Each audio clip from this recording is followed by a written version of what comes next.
أعوذ بالله من الشيطان الرجيم. بسم الله الرحمن الرحيم. ولئن أذقنا الإنسان منا رحمة ثم نزعناها منه إنه ليئوس كفور. ولئن أذقناه نعماء بعد ضراء مسته ليقولن ذهب السيئات عني إنه لفرح فخور. إلا الذين صبروا وعملوا الصالحات أولئك لهم مغفرة وأجر كبير. فلعلك تارك بعض ما يوحى إليك وضائق به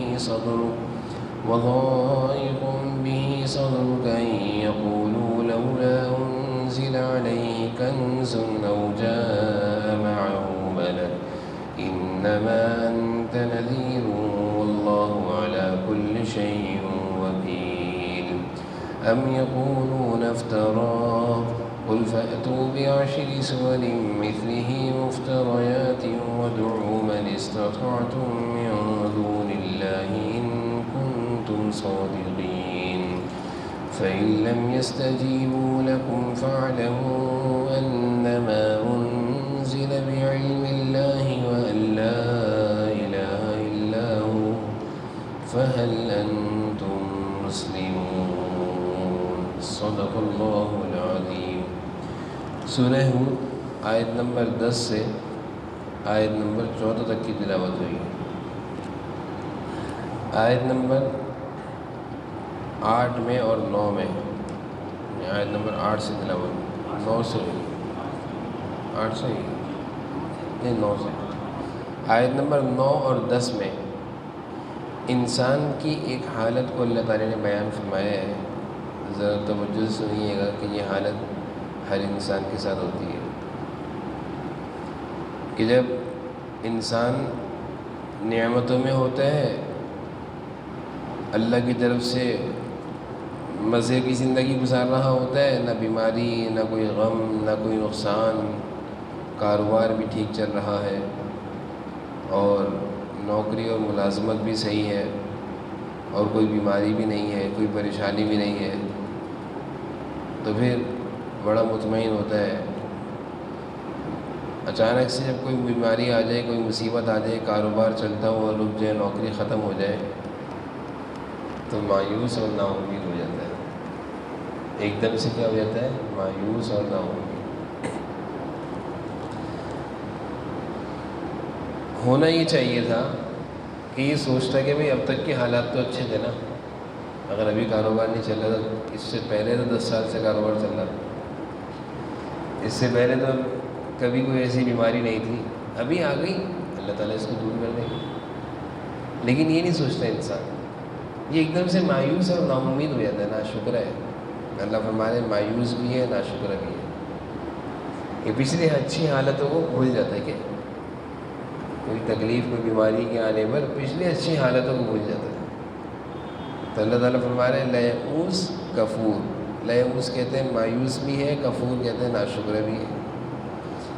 اور پھر ایک اور حضرت اللہ بیان فرما رہے ہیں وَلَئِنْ أَذَقْنَاهُ نَعْمَاءَ بَعْدَ ضَرَّاءَ. اور اگر کوئی تکلیف، بیماری، نقصان، پریشانیوں کے بعد ہم کوئی اس کو مزے کی زندگی دے دیں.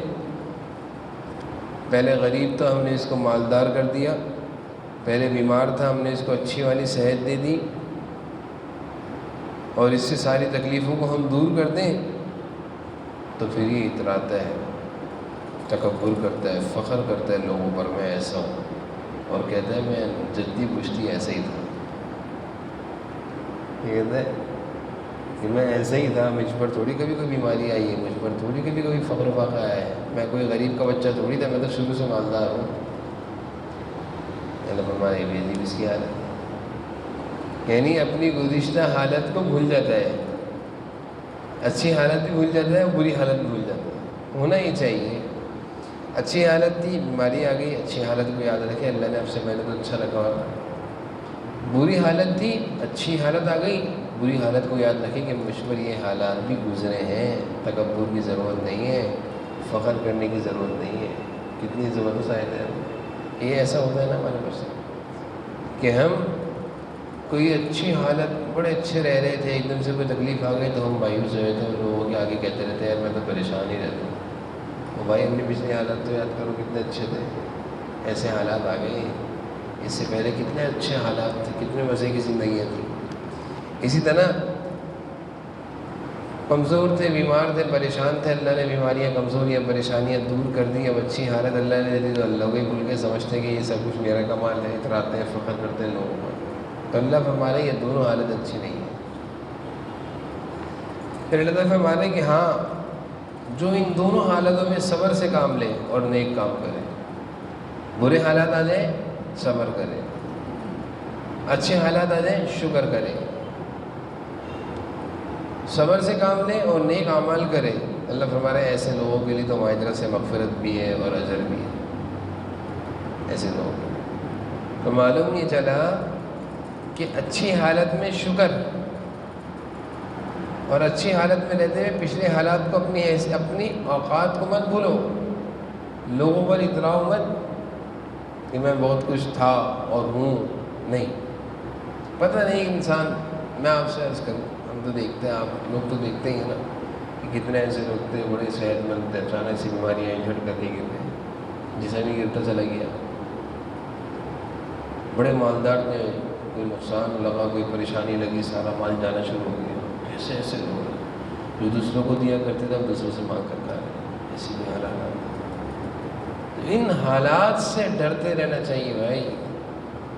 اور ہمارے اکابرین فرماتے ہیں، ہمارے بزرگان فرماتے ہیں کہ ہر حالت میں اللہ سے عافیت مانگو۔ حضور صلی اللہ علیہ وسلم نے فرمایا صلی اللہ العافیہ فی الدنیا والآخرہ، اللہ سے عافیت مانگو۔ عافیت کہتے ہیں چین سکون والی زندگی، پریشانی مصیبتوں سے بچی ہوئی زندگی، اللہ سے ڈرتے رہو۔ سمجھ گئے؟ 11 نمبر آیت تک ہو گیا۔ اچھا 12 نمبر آیتوں میں حضور صلی اللہ علیہ وسلم سے مشرکین یہ کہا کرتے تھے کہ بھئی یہ جو قرآن آپ پر نازل ہوا ہے نا، ہم اس قرآن کو تو نہیں مانیں گے۔ کیوں نہیں مانو گے؟ کیونکہ اس قرآن میں ہمارے بتوں کو برا کہا گیا ہے، یا تو اس قرآن کو آپ بدلیں، اس قرآن کو آپ بدلیں، اس کو نہیں ہم مانیں گے۔ اچھا، یا پھر ایسا کچھ ہو کہ ہم آپ کو نبی اس صورت میں مانیں گے کہ آپ کے ساتھ آسمانوں سے کوئی فرشتہ اترتا یا آسمانوں سے کوئی خزانوں کے پہاڑ آپ کے ساتھ چلا کرتے اور ہمیں پھر یقین آتا کہ واقعی آپ نبی ہیں۔ تو حضور صلی اللہ علیہ وسلم کی نبوت اور آپ کی دعوت کو قبول کرنے کے لیے مشرکین طرح طرح کی شرائط بھی لگایا کرتے تھے اور بہانے بھی بنایا کرتے تھے۔ سمجھ رہے ہیں نا؟ آیت نمبر 12 کو سمجھا رہا ہوں میں، آیت نمبر 12 کو سمجھنے کے لیے میری بات سمجھنا ضروری ہے عبداللہ، جو میں مفہوم سمجھا رہا ہوں۔ تو مشرکین حضور صلی اللہ علیہ وسلم سے اس طرح کے مطالبات بھی کیا کرتے تھے اور بہانے بھی بنایا کرتے تھے۔ کہتے تھے کہ بھئی آپ اس قرآن سے ایسا کریں، ایسی آیتوں کو نکالیں جس میں بتوں کی مذمت ہے، ہمارے بتوں کو برا نہ کہیں، ہم مان لیں گے آپ کی بات۔ ایسے کیسے ہو سکتے ہیں؟ بتوں کی مذمت اور برائی بیان کی جائے گی تو اللہ کی وحدانیت ہوگی نا۔ پہلے لوگوں کو بتایا جائے گا بھئی بتوں کی عبادت سے کچھ نہیں ہوتا، اللہ کرنے والے ہیں، ان کو یہ برداشت نہیں ہوتا۔ کہتے نہیں ہم بتوں کی بھی تھوڑی بہت عبادت کریں گے اور تھوڑا بہت اللہ کو بھی راضی کریں گے۔ اور کہتے تھے کہ آپ کو ہم نبی تو اس وقت تک نہیں مانیں گے جب تک کہ کوئی خزانہ آپ کے ساتھ ہو اور کوئی فرشتہ آپ کے ساتھ ہو، آپ کے ساتھ ساتھ چلے اور بتائے لوگوں کو کہ واقعی اللہ کے نبی۔ تو ان کی باتوں سے حضور صلی اللہ علیہ وسلم تنگی کی طرف جاتے تھے۔ تو اللہ تعالیٰ کہہ رہے ہیں کہ آپ ان کی باتوں سے، ہماری طرف سے جو وحی آئی ہے اس کو چھوڑ دیں گے یا آپ تنگ دل ہو جائیں گے؟ ان کی باتوں سے آپ تنگ دل نہ ہو۔ حضور اکرم صلی اللہ علیہ وسلم کے دل میں سب کی خیر خواہی تھی، آپ چاہتے تھے کہ کسی طرح ایمان میں داخل ہو جائیں، لیکن ان باتوں سے آپ صلی اللہ علیہ وسلم کو تکلیف ہوتی تھی۔ تو اللہ تعالیٰ فرما رہے ہیں کہ آپ ان کی باتوں سے تنگ دل ہو جائیں گے؟ نہیں، آپ تنگ دل نہ ہو، نہ آپ وحی اور دعوت سے پیچھے ہٹیں، آپ اپنے کام میں لگے رہیں اور ان کو کہتے رہے انما انت نذیر، میں تو صرف ڈرانے والا ہوں، اور جن چیزوں کو تم مجھ سے مطالبہ کرتے ہو ان چیزوں کا اختیار اللہ کے پاس ہے۔ نہ فرشتہ میرے ذمے ہے میں اتاروں، نہ خزانوں کے انبار لگانا میرے ہاتھ میں، تو اللہ کے خزانے آسمان و زمین کی، نہ قرآن کو بدلنا میرے اختیار میں۔ سمجھ گئے اس آیت کو؟ آواز اچھی طرح سمجھ گئے؟ اب آیت نمبر 13 میں ان سے کہا جا رہا ہے کہ بھائی دیکھو یہ قرآن ہے، یہ کوئی کھیل تماشا نہیں ہے جو تم مجھ سے کہہ رہے ہو اس کو بدلو۔ اگر یہ قرآن میں نے اپنے پاس سے بنایا ہوتا تو تم بھی تو میری طرح عربی بولتے ہو، تم بھی بنا لو 10 صورتیں اس طرح کی۔ پورا قرآن نہیں بناؤ، 10 صورتیں بنا کر دکھا دو۔ تم مجھ سے دیکھا میں کسی چیز کی بدلنے کا صحیح بھائی اسی وقت کہا جائے گا نا کہ وہ چیز آپ کے اختیار میں ہو۔ میں آپ سے کہوں کہ بھائی یہ کام کریں، آپ پہلے تو دیکھیں میرے اختیار اس چیز میں چلتے نہیں چلتے۔ اب حضور صلی اللہ علیہ وسلم سے کہا جا رہا ہے کہ اس قرآن کو تبدیل کرو۔ حضور صلی اللہ علیہ وسلم فرما رہے ہیں بھائی یہ میں نے تھوڑی بنایا نا، میرا اختیار اس پر چلتا ہے، یہ تو اللہ کی کتاب ہے، آسمانوں سے اتری ہے، اس میں میرے اختیار تھوڑی چلتے، میں اس میں رد و بدل کر دوں، بتوں والی آیتوں کو نکال دوں جس میں بتوں کو برا کہا گیا ہے۔ اگر تم سمجھتے ہو کہ اس کو میں نے بنایا ہے اور میں عربی دار ہوں، عربی بولتا ہوں، تو تم بھی تو عربی بولتے ہو، تم بھی بنا لو 10 صورتیں۔ اگر بنا سکتے ہو، جب میں بنا سکتا ہوں تو تم بھی تو میری طرح عربی بولتے ہو، تم بھی تو عرب کے رہنے والے ہو، بنا کر دکھا دو۔ جب تم نہیں بنا سکتے تو سمجھ لو کہ یہ اللہ کا کلام ہے۔ فَإِن لَّمْ يَسْتَجِيبُوا لَكَ فَاعْلَمُوا أَنَّمَا أُنزِلَ بِعِلْمِ اللَّهِ وَأَن لَّا إِلَٰهَ إِلَّا هُوَ۔ جب اللہ تعالیٰ فرما رہے ہیں جب یہ آپ کی بات پوری نہ کر سکیں، کر سکتے ہیں پوری 10 صورتیں کیا 10 آیتیں 10 حرف بھی نہیں بنا سکتے۔ اللہ فرما رہے ہیں فَإِن لَّمْ يَسْتَجِيبُوا لَكَ، جب یہ آپ کی بات پوری نہ کر سکیں اور کر بھی نہیں سکیں گے تو فَاعْلَمُوا، جان لو کہ یہ اللہ ہی کا کلام ہے، مخلوق کا کلام نہیں ہے۔ وَأَن لَّا إِلَٰهَ إِلَّا هُوَ، اور اللہ ہی ہے جس کی عبادت کی جائے۔ تو کیا اب بھی نہیں مانو گے اللہ کی بات؟ آیت نمبر 14 بھی سمجھ میں آ گئی، ہمارا 13 بھی سمجھ میں آ گئی نہیں؟ اب آپ ترجمے کی طرف تشریف لے آئیے، قرآن کریم کی طرف دیکھیے۔ پہلی 2 آیتیں جس میں انسان کی حالت کو بیان فرمایا ہے کہ خوشی کی زندگی گزار رہا تھا، مزے کی زندگی گزار رہا تھا، اچانک سے وہ سارے مزے چھین گئے، صحت کی بیماری آ گئی تو مایوس ہو گیا۔ دیکھیں وَلَئِنْ أَذَقْنَا الْإِنسَانَ مِنَّا رَحْمَةً، اور جب ہم نے انسان کو اپنی طرف سے رحمت کا مزہ چکھایا۔ اذقنا مانے ذائقہ، چکھانا، اور جب ہم نے انسان کو اذقنا مزہ چکھایا، کس چیز کا؟ رحمہ، کس چیز کا؟ رحمت کا۔ رحمت سے مراد مال، صحت، جتنی دنیا کی چیزیں وہ سب کس میں داخل ہیں؟ اچھا گھر، اچھی گاڑی، سب اس میں آ گیا۔ اللہ فرما رہے جب ہم نے انسان کو مزہ چکھایا اپنی طرف سے رحمتوں کا، رحمتیں سمجھ گئے نا؟ رحمت اللہ کی رحمت میں سب چیز، بس بھائی اللہ کی رحمت میں کیا ہے؟ سب کچھ ہے، زندگی، صحت، بیوی، بچے، مال، گھر، گاڑی، کپڑے، لت، سب کچھ اللہ کی رحمت۔ اللہ فرما رہے جب ہم نے انسان کو اپنی رحمت کا مزہ چکھایا، ترجمہ سمجھ میں آ رہا ہے نا؟ اذقنا مانے ذائقہ، ہم نے چکھایا انسان کو کیا چیز؟ رحمت کا مزہ، اپنی رحمتوں کے مزے چکھائے۔ ثم نزعناها من، ثم مانے پھر، نزعنا مانے ہوتے ہیں کھینچا، پھر ہم نے اس سے لے لیا، کتنا ترجمہ سمجھ میں آ رہا ہے؟ اس آیت کو آپ نے دل و دماغ میں بٹھانا ہے، بڑی زندگی ہے بھائی، پوری زندگی کی حالت ہے کہ نوکری بڑی اچھی تھی، لے لی اللہ نے، دیکھنے کے لیے صبر کرتا کیا کرتا ہے۔ صحت بہت اچھی تھی، تھوڑی سی بیماری آ گئی، صحت اللہ نے نزعنا لے لی۔ نزعنا مانے سمجھ گئے نا؟ میں ترجمہ سمجھ میں آ رہا ہے؟ سجد بھائی ترجمہ سمجھ میں آ رہا ہے نا؟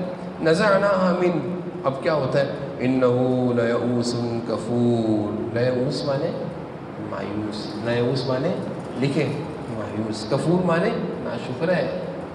لوگوں کو کہتے ہیں میں بیمار ہوں، اتنے عرصے سے صحت مند تھا، کبھی کہا میں صحت مند ہوں، ذرا سی بیماری آ گئی تو مایوس ہو گیا، ناشکر ہو گیا۔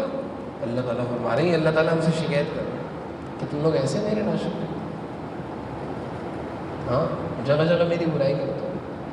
آپ میری بات سمجھنے کی کوشش کریں۔ ابا زندگی بھر کھلاتے رہے، ایک دن ابا گھر سے نکالتے ہیں، ہم جا کر لوگوں کو بتائیں کہ ابا نے ایسا کر دیا، اور ابا جو اب تک اتنا اچھا کر رہے تھے وہ ہم کسی کو نہیں بولتے۔ ابا کی برائیاں کر رہے ہیں، ابا کی اچھائیاں یاد نہیں کہ ابا کے کتنے احسانات ہیں۔ اللہ تعالیٰ بھی یہی فرما رہے ہیں، اس آیت کو سمجھنے کی کوشش کریں، مثالوں سے سمجھا رہا ہوں آپ کو، تاکہ ہمارا ذہن بنے کہ اللہ تعالیٰ ان چیزوں کو پسند نہیں کرتے۔ اچھی حالت کے بعد بری حالت آ جائے تو کیا کرنا چاہیے؟ صبر، اور پچھلی حالت کو یاد رکھنا چاہیے، بھائی اب تک تو اتنا اچھا تھا، میں کیا ہو گیا؟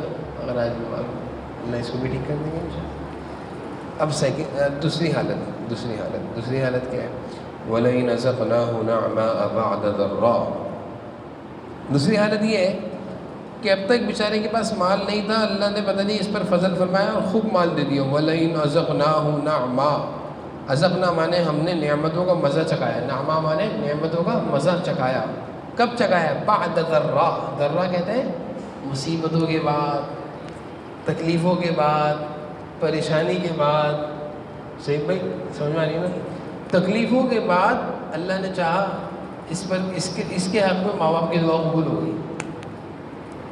بیچارہ غریب تھا، اماں ابا کی دعا لگ گئی اس کو، اللہ کا فضل اس کی طرف متوجہ ہوا اور اس کے پاس مال، اب تک نوکری نہیں، نوکری لگ گئی اور بڑی زبردست نوکری لگی۔ وَلَئِنْ أَذَقْنَاهُ نَعْمَاءَ، ہم نے نعمتوں کا مزہ چکھایا، بعد ضراء، تکلیفوں کے بعد۔ مَسَّتْهُ، جو تکلیفیں اس کو پہنچی تھی، لَيَقُولَنَّ ذَهَبَ السَّيِّئَاتُ عَنِّي، تو ابھی کیا کہتا ہے؟ ذَهَبَ السَّيِّئَاتُ عَنِّي، مجھ سے تو ساری برائیاں دور ہو گئیں، مجھ سے تو ساری برائیاں۔ لَيَقُولَنَّ کہتا ہے ذَهَبَ، چلی گئیں، سیئات، برائیاں، عنی، ساری پریشانیاں مجھ سے چلی گئیں، یعنی میں تو ہمیشہ سے ایسے ہی تھا۔ إِنَّهُ لَفَرِحٌ فَخُورٌ، لفرح کہتے ہیں اترانا، فخور فخر کرنا، اترانا تکبر کرنا کہ بھائی میں ایسے ہی تھا۔ جیسے کسی کا مالداری آ جائے تو اپنی پچھلی حالت کو بھول کر کہتا ہے میں تو ہمیشہ سے مالدار تھا، بھول گئے اپنی حالت، سمجھ گئے؟ اللہ فرما رہے ہیں یہ دونوں حالتیں مجھے پسند نہیں۔ کون سی حالت پسند ہے؟ إِلَّا الَّذِينَ صَبَرُوا وَعَمِلُوا الصَّالِحَاتِ، جو لوگ صبر کرتے ہیں ہر حالت میں، وَعَمِلُوا الصَّالِحَاتِ، ہر حالت میں نیک کام کرتے ہیں، اچھے حالت ہو برے حالت ہو اللہ کو یاد رکھتے ہیں، اللہ کے ناشکرین نہیں بنتے، مایوس نہیں بنتے، فخر کرنے والے نہیں بنتے، اترانے والے نہیں بنتے، تکبر کرنے والے نہیں بنتے، اللہ کو وہ بندے پسند ہیں۔ اولئک لہم مغفرہ واجر کبیر، ایسے لوگوں کے لیے مغفرت بھی ہے، اجر بھی ہے کبیر، اجر کبیر ہے۔ اجر کبیر مانے بڑا اجر۔ اب بتائیں آپ کو کیا بننا ہے؟ الا الذین صبروا وعملوا الصالحات والے بننا ہی ہے؟ اس سے پہلے والی دعائیں تھیں، اس سے پہلے والی دو حالتیں اللہ کو پسند نہیں ہیں، تیسری حالت اللہ کو پسند ہے۔ یہاں تک کا مضمون ایک ہو گیا، ایک مضمون مکمل۔ اب دوسرا مضمون کون سا ہے؟ حضور صلی اللہ علیہ وسلم کو ستانا۔ کیا کہتے تھے کہ بھائی آپ ان میں سے یہ آیتیں نکالیں، یا آپ کے ساتھ کوئی فرشتہ آتا یا آپ پر کوئی خزانہ آتا تو ہم آپ کی بات مانتے ہیں۔ ان باتوں سے حضور صلی اللہ علیہ وسلم تنگ ہوتے تھے۔ اللہ فرما رہے ہیں فَلَعَلَّكَ، شاید کہ تارکن، آپ چھوڑ دیں گے، بعض ما یوحا، یوحا جو آپ کی طرف وحی نازل ہوئی ہے اس وحی کو آپ چھوڑ دیں گے ان کی باتوں کی وجہ سے۔ آپ یعنی مایوس ہوئیں گے؟ کیوں مایوس ہو رہے ہیں ان کی باتوں سے؟ انسان مایوس ہوتا ہے نا۔ تو حضور صلی اللہ علیہ وسلم بھی پریشان ہو رہے تھے ان کی باتوں سے، اللہ تعالیٰ تسلی دے رہے ہیں کیا آپ ان کی وجہ سے تارک مانے چھوڑنا، تارک کے لیے چھوڑ دیں گے، یوحا بعض ما یوحا، بعض وحی کا حصہ، یعنی وحی کا جو حصہ آپ پر آیا ہے آپ اس کو چھوڑ دیں گے ان کی وجہ سے۔ وضائق بصدر، وضائق کہتے ہیں ضائق مانے تنگ ہونا، صدر آپ کا سینہ تنگ ہو رہا ہے ان کی باتوں سے، صدر مانے سینہ، ضائق مانے تنگ ہونا، ضائق وضائق بہ، ان کی باتوں سے آپ کا سینہ تنگ ہو رہا ہے، صدر آپ کا سینہ تنگ ہو رہا ہے، آپ پریشان نہ ہو۔ باتیں کیا تھیں تنگ کرنے والی؟ ان یقولوا، یہ کافر کہتے ہیں لولا انزل علیہ کنز، کنز کہتے ہیں خزانے کو، کنز کس کو کہتے ہیں؟ خزانہ۔ یہ لوگ کہتے ہیں کہ کیوں نہیں اترا آپ پر کوئی خزانہ، آپ کے ساتھ ہوتے پہاڑ سونے کے، چاندی کے پہاڑ آپ کے ساتھ چلا کرتے۔ تو یہ مطالبہ تھا، مشرکین حضور صلی اللہ علیہ وسلم کو پریشان کرنے کے لیے ایسی باتیں کرتے تھے۔ یہ تو اللہ کے کام ہے۔ لولا انزل علیہ کنز، انزل مانے کیوں، انزل مانے کیوں نہیں اترا کنز آپ پر خزانہ، مشرک۔ او جاء معہ ملک، اس کا ترجمہ آپ لوگ کیجیے۔ او جاء، یا آتا آپ کے ساتھ، معہ آپ کے ساتھ، ملک مانے فرشتہ، آپ کے ساتھ کوئی فرشتہ چلتا اور لوگوں کو بتاتا میں آسمانوں سے آیا ہوں، ان کی گواہی دیتا ہوں یہ اللہ کے نبی، بات مانو ان کی۔ سمجھ میں؟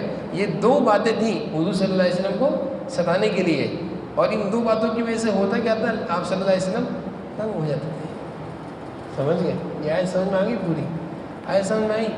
دیکھیں مفہوم سمجھیں گے تو آیت بہت اچھی طرح سمجھ۔ آپ صلی اللہ علیہ وسلم فرما رہے ہیں انما انت نذیر، بھائی میرا کام صرف ڈرانا ہے، میں صرف ڈرانے والا ہوں۔ نبی کا کام کیا ہوتا ہے؟ تبلیغ کرنا۔ واللہ علی کل شیء وکیل، اور اللہ ہر چیز کا اختیار رکھتا ہے، آسمانوں سے خزانے اتارنا، فرشتوں کو اتارنا، کسی کو مالداری دولت دینا، یہ میرا بس نہیں ہے بھائی۔ جواب سمجھ گئے اس سے؟ کتنا پیارا جواب ہے، جواب اچھا ہے نا۔ یہ میرا ہی کام تھوڑی، میں تو تبلیغ کرنے آیا ہوں، لوگوں کو ڈرانے آیا ہوں، بات مان لو اللہ کی، نہیں تو پریشانی ہوگی۔ آیت نمبر 12 بھی ہو گئی۔ آیت نمبر 13 دیکھیں، ام یقولون افترا، اگر یہ آپ کی بات نہیں مانتے اور کہتے نہیں اس قرآن کو بدلو، اس قرآن کو بدلو، اس قرآن میں تبدیلی لے کر آؤ، تبدیلی لاؤ، تبدیلی کا زمانہ ہے، کیا لے کر آؤ؟ تبدیلی۔ اور تبدیلی کیا لاؤ؟ اس قرآن سے کیا نکالو؟ بتوں کی مذمت نکالو، برائیاں نکالو۔ تو حضور صلی اللہ علیہ وسلم ہمارے، تم بھی عربی میں بھی عربی، ام یقولون افترا، یہ کہتے ہیں کہ یہ قرآن آپ نے خود بنا لیا ہے۔ ام یقولون افترا مانے کیا یہ کہتے ہیں افترا یہ آپ نے اپنی طرف سے بنا لیا ہے؟ افترا حضور صلی اللہ علیہ وسلم کو کہا جا رہا ہے کہ آپ نے اپنے پاس سے بنا لیا ہے۔ اللہ فرما رہے ہیں قل، ان سے کہو، فأتو، لے آؤ، بعشر، عشر کہتے ہیں 19، عشر مانے 10۔ اللہ تعالیٰ فرما رہے ہیں آپ ان سے کہیں فأتو بعشر سور، کیا ترجمہ ہوگا؟ سور مانے سورت، 10 صورتیں تم بھی لے آؤ، مثلی، اس جیسی، مفتریات مانے بنا کر، ودعو، اور اللہ تعالیٰ فرما رہے ہیں اکیلے نہیں، بلاؤ، من استطعتم من دون اللہ، اللہ کے سوا سارے مشرک جمع ہو جاؤ۔ من استطاع، جس کی طاقت رکھتے ہو بلانے کی، استطاعت مانے جس کو بلانے کی استطاعت رکھتے ہو، بلا لو اللہ کے سوا، ان کنتم صادقین، اگر تم سچے ہو۔ یعنی تم حضور صلی اللہ علیہ وسلم کو کہتے ہیں اس قرآن کو تبدیل کرو، آپ نے خود بنایا۔ ام یقولون افترا، آپ کو کہتے ہیں کہ خود بنایا آپ نے، یہ لوگ کہتے ہیں کہ آپ نے قرآن خود بنایا ہے، اس لیے اس میں تبدیلی کرو۔ اللہ فرما رہے ہیں قل، ان سے کہیے فأتو بعشر سور، تم بھی 10 صورتیں بنا کر دکھاؤ اس جیسی مفتریات، اور اکیلے نہیں بناؤ۔ اللہ فرما رہے ہیں لے آؤ سب کو، جیسے کسی کو دھمکی دیتے ہیں، اکیلے نہیں آنا، 10 کو لے کر آ جاؤ، 20 کو لیا، جس کو لا سکتے لیا۔ اللہ تعالیٰ فرما رہے ہیں جس کو بلا سکتے ہو قرآن کی 10 صورتیں بنانے کے لیے، عربی دانوں کو بلاؤ، دانشوروں کو بلاؤ، پڑھے لکھے لوگوں کو بلاؤ، جتنے عربی کے ماہر ہیں سب کو بلاؤ، بنا کر دکھا دو، ان کنتم صادقین، اگر تم اپنے دعوے میں سچے ہو۔ لیکن اللہ فرمانے فَإِن لَمْ يَسْتَجِيبُوا لَكُمْ، يَسْتَجِيبُوا لَكُمْ مانے، یستجیب مانے جب یہ آپ کی بات قبول نہ کرے، پوری نہ کر سکے، جب یہ آپ کی بات پوری نہ کر سکے، تو جب یہ آپ کے اس دعوے کو پورا نہ کر سکے، یعنی ایک صورت بھی نہیں بنا سکتے، 10 صورت دور کی بات ہے۔ فَاعْلَمُوا، آپ جان لیجئے، یقین کر لیجئے، کس بات کا؟ کہ انما انزل بعلم اللہ، کہ یہ وحی صرف اللہ کے علم سے اتری ہے، یہ وحی اللہ کا علم ہے۔ یہ کس کا علم ہے؟ یہ قرآن کس کا علم ہے؟ اللہ کا۔ فَاعْلَمُوا انما انزل بعلم اللہ، یہ اللہ کا علم ہے، یہ کسی انسان کا نہیں ہے، نہ یہ کسی نبی کا ہے، یہ کس کا علم ہے؟ اللہ کا۔ وَلَا إِلَٰهَ إِلَّا هُوَ، اور اسی کی عبادت ہونی چاہیے۔ فَهَلْ أَنْتُمْ مُسْلِمُونَ، کیا تم اب بھی نہیں مانو گے، اب بھی فرما برداری اختیار نہیں کرو گے؟ کیسی سمجھ میں آئی ہے؟ بیٹھ گئی دل و دماغ میں، بس گئی ہیں، پختہ، نکلیں گے تو نہیں؟ تو قرآن کو سمجھ کے پڑھنے مزہ آ رہا ہے۔ میں چاہتا ہوں ایسا سمجھائیں آپ کو کہ آپ بھی ذہن و دل و دماغ میں بیٹھ گئے۔ اس وقت میں الحمدللہ بیٹھ کے تھوڑا سا آپ لوگ اس کو دیکھتے رہیں گے نا، یہ ریکارڈنگ سن لیں گے نا، جو ہماری ریکارڈنگ آتی ہے، تو اس سے پختہ ہو جائے گا۔ ہماری کوشش یہ ہے کہ قرآن آپ کے دل و دماغ میں بیٹھ جائے انشاءاللہ۔ مزہ آ رہا ہے نا سمجھ؟ اللہ تعالیٰ کیا فرما رہے ہیں، کیسے اللہ تعالیٰ جواب دے رہے ہیں، کیسے اللہ تعالیٰ کی باتیں ہیں، کتنی پیاری پیاری باتیں ہیں۔ اللہ تعالیٰ بس ہمیں نا سمجھنے کی توفیق